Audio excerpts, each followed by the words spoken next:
Assalamualaikum warahmatullahi wabarakatuh. Salam jumpa lagi para sahabat.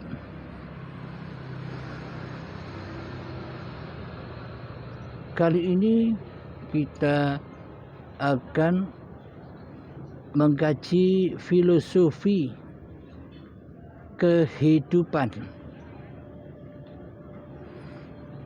Kehidupan sesuai umur kita. Seumpama kita umur 20 atau umur 30. Nah, sebelum umur 20 atau 30, dulu kita kemana? Dulu kita kan tidak ada. Dari sejak kita lahir sampai saat ini, kan sebelum kita terlahir ke dunia ini kan kita tidak ada. Jadi sebenarnya kita di alam ini tidak ada. Hakikatnya demikian. Bila yang ada di dunia ini diri manusia kita, pasti Allahnya tidak ada. Pasti Tuhan pencipta diri kita tidak ada. Bila kita tidak ada, maka Allah sebagai pencipta diri manusia kita pasti ada. Jadi di dalam singgasananya hati ini ada hanya satu raja saja.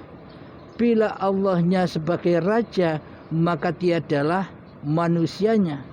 Maka jadilah makhluk manusianya, yang mana makhluk itu hanya mengikuti pergerakan Tuhannya. Namun bila di hati kita yang ada hanyalah diri kita sendiri, maka Allah sebagai Tuhan pencipta diri kita tidak akan ada. Allah akan gaib. Karena yang jadi Tuhan di dunia ini selama ini hanyalah kita sendiri, bukan Tuhan. Karena di dalam hati kita yang ada hanyalah diri kita sendiri daripada Tuhan pencipta diri kita sendiri. Jadi sebenarnya yang jadi Tuhan siapa dan yang jadi makhluk siapa? Bila di dalam hati kita yang ada hanyalah makhluk, maka Allahnya gaib. Jadi manusianya yang ngaku-ngaku jadi Allah tidak terasa. Karena diri manusianya merasa ada dan Allahnya merasa digaibkan. Allahnya kita gaibkan. Berarti selama ini yang jadi Tuhan kan manusia. Berarti yang selama ini jadi penguasa kan kita. Berarti selama ini yang bisa bergerak ke sana kemari kan diri kita, bukan Tuhan. Itu bila di dalam hawa nafsu kita yang mentuhani seluruh apapun keadaan diri kita di dunia ini.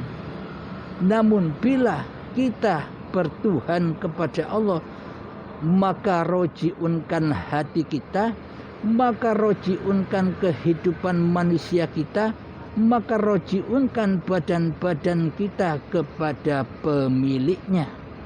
Maka dia adalah diri manusianya dan nyatalah Tuhannya. Jadi bila Allah yang nyata, manusianya gaib.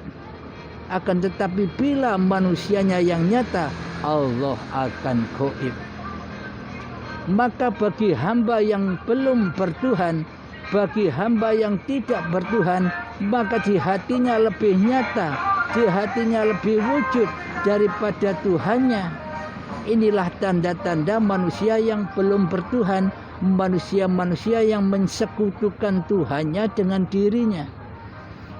Akan tetapi tanda-tandanya manusia yang sudah bertuhan, di dalam hatinya manusianya hanyalah jadi makhluk.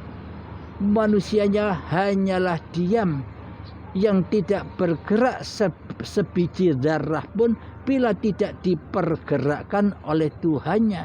Jadi hidup dan badan ini sudah milik Tuhannya, bukan milik manusianya. Jadi manusianya tugasnya hanya menyaksikan kemahabesaran Tuhannya. Manusianya tugasnya hanya mensucikan Tuhannya dari dirinya. Jadi tugas manusia hanya sucikan dari diri manusianya di hatinya. Jadi sucinya manusia di hatinya, maka maha sucilah Allah sebagai pencipta diri manusianya. Alhamdulillahirrabbilalamin. Semoga yang sedikit ini bisa menggugah hati kita di dalam menapaki filosofi kehidupan ini. Bertuhan ataukah tidak diri kita di hati kita. Assalamualaikum warahmatullahi wabarakatuh.